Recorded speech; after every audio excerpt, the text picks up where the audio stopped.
Hey, what's up? My name is Tyson Brown and I want to welcome you to Tyson's Fitness Tips podcast. This is Australia's top health and fitness podcast to help you lose weight, look good with your shirt off, feel confident in your body, and finally achieve the goals you want with your health and fitness. So 5 days a week, I'm going to be giving you top information from myself and also from leading experts in the field so you know everything you need to do to get in the best shape of your life.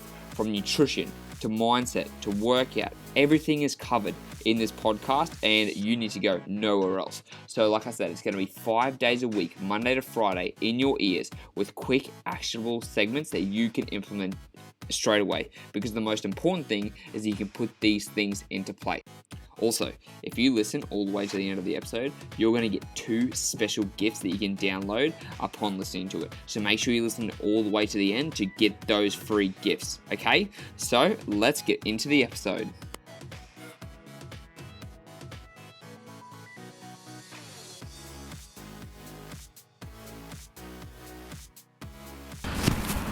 Happy Monday, team. What is going on? It is bright and beautiful outside.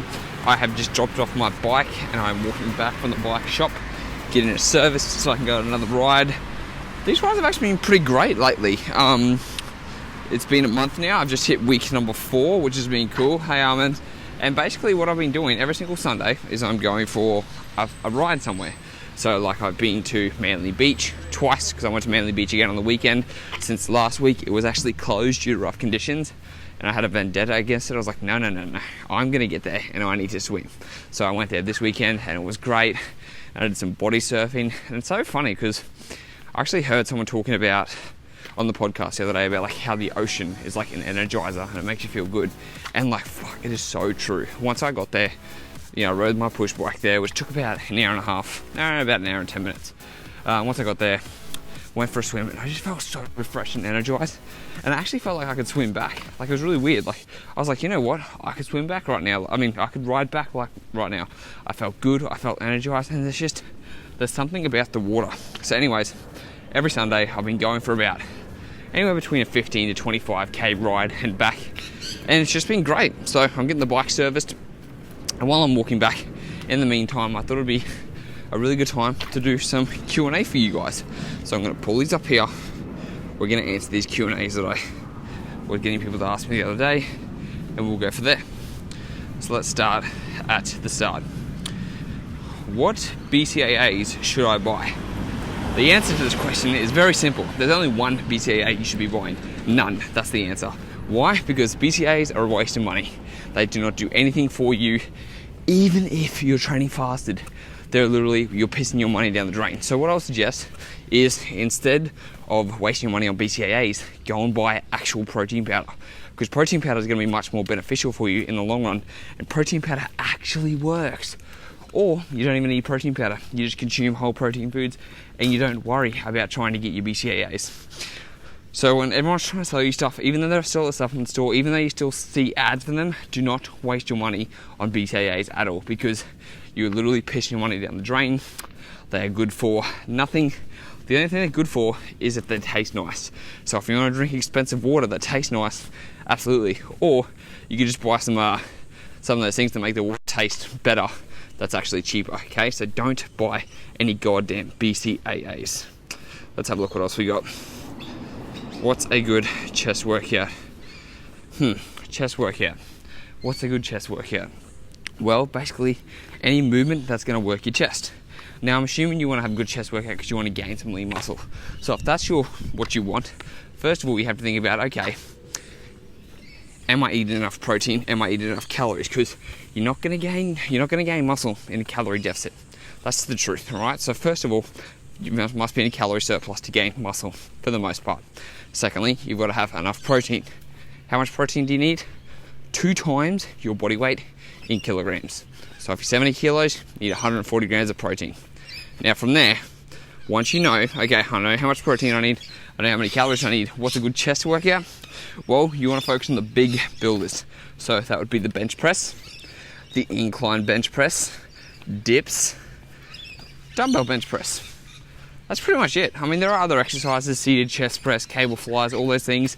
But if you just need a good chest workout, focusing on the fundamental stuff, doing the big basic exercises, dips, bench press, incline bench press, dumbbell bench press, overhead press, it will even help build the top of your chest. Like, they're the only thing you need to start building a good foundational chest. All that extra stuff, like, unless you're really trying to bodybuild, unless you're really trying to sculpt an amazing chest physique, because you're like, oh, you know, I need to hit my decline chest for the bottom pec. Like, no, all that shit is a waste of time. If you focus on getting strong at the bench press, at the barbell bench press, at the dumbbell bench press, the incline bench press, dips, all those things, I guarantee you, that's really all you're going to need for a good chest workout. So, and just stick to the simple 3 sets of 10. 3 sets of 10 for bench press, 3 sets of 10 for the dumbbell press, everything. Like, keep it simple. You don't have to get all these nitty gritty stuff. Like, it's good to change it up. You can do 3 sets of 8 or 4 sets of 8 or anything like that. But don't worry about that stuff. Just focus on the basic stuff first and get going from there. Once you have that foundational stuff, then if you really want to bodybuild, you shouldn't be looking at me, because I'm not the guy to be giving the bodybuilding advice. I'm a weight loss guy. It's really that simple. Next question. Yes, the nature here is beautiful. It is such a great day. What other question did I get here? How do you build muscle to do a pull-up? How do you build muscle to do pull-up and perfect push-ups? Really good question. Okay, so what you need to do is you need to think about all the muscle groups you're using for those movements. So the push-up, chest, shoulders, triceps, with the chin-ups, biceps, back muscles, traps. So then what you've got to do, you've got to work on making those easier. So with a push-up, you make a push-up on an incline.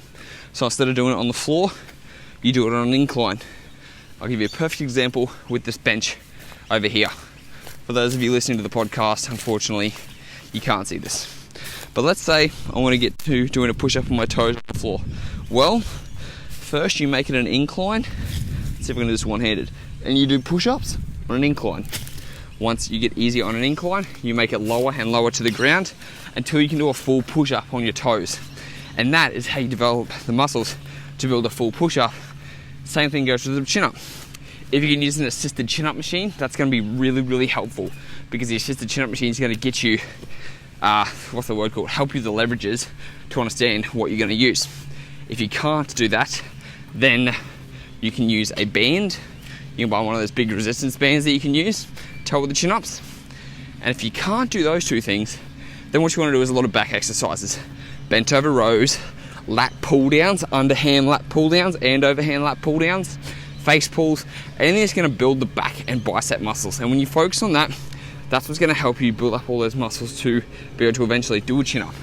Then one really good tip for chin-ups is to do negatives. So negatives are where you jump up already, so you hold this position, lower yourself down to your straight arms, jump back up again, low and control all the way down. And that's how you can do, that's how you get really good at chin-ups if you don't have a system chin-up machine and if you don't have a band. And basically you just got to practice. Like, whatever you want to get better at, you've got to practice those reps over and over again. So remember, with the push-up, start on an incline, slowly work your way down over time. With the chin-up, you can use the band, you can use the machine.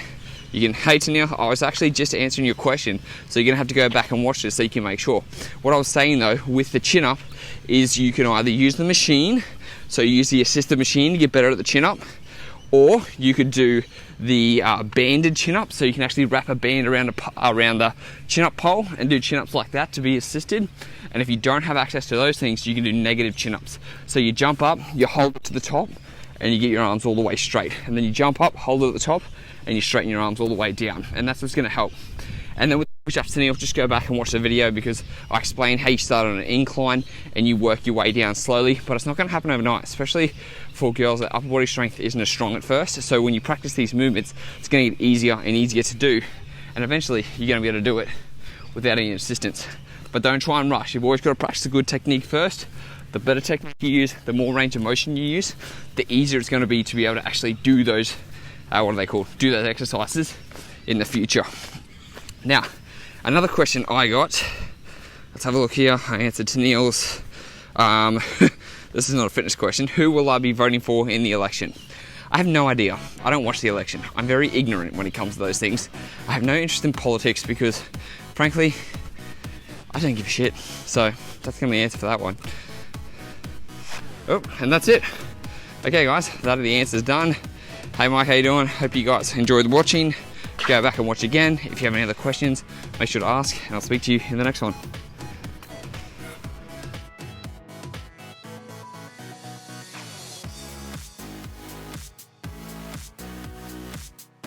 Hey, thanks for listening to the podcast. I really appreciate it. So now you've listened all the way to the end. That means you get some free goodies. So what you can do is you've got two different options, or you can take them both. I've got an intermittent fasting cheat sheet and a high protein 20 recipe meal guide designed specifically for you in your situation. These meal plans and this intermittent fasting guide is designed to help you burn stubborn belly fat and get in the best shape of your life. So all you have to do is go to the show notes, click on the download link, and they'll get sent straight to your email address. It's as simple as that. They're completely free. They're gonna help you transform your body. So go to the show notes now and download your free guides, and I'll speak to you in the next episode.